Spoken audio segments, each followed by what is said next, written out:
So ayan, luto na yung ating ginataan.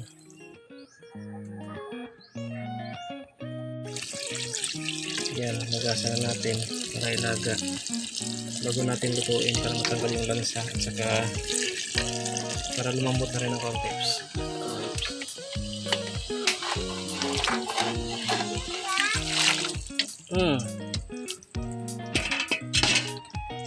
Yan, habang pinapakuluan, lagyan natin ng tanglad.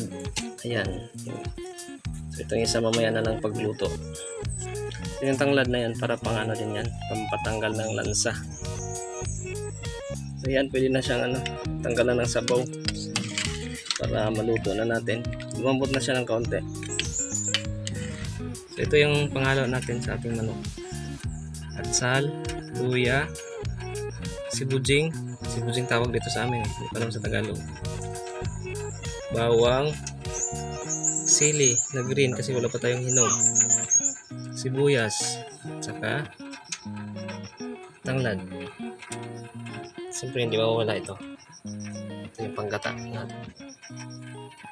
Okay, so ito na yung pinapakuluan natin. Ayan. Medyo malambot na yan ng konti.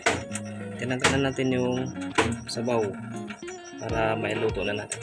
Igisa muna natin itong mga bawang to at luya. At sunod na rin natin ito. Ayan.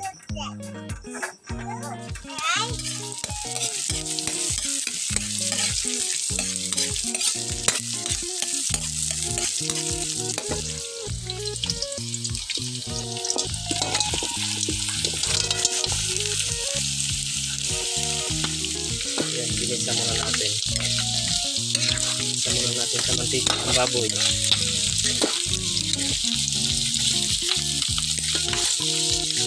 Ay, yung mga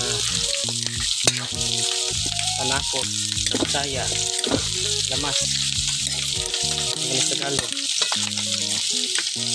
Okay. Lagyan na natin ng gata.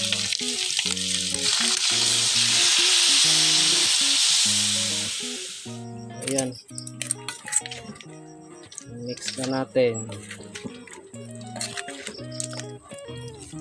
Sarap. Sarap ng ginataang manok. Okay.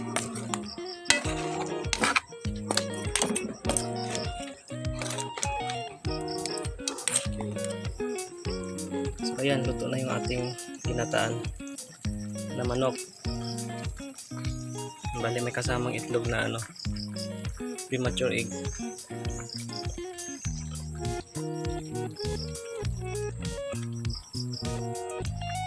Thank you for watching.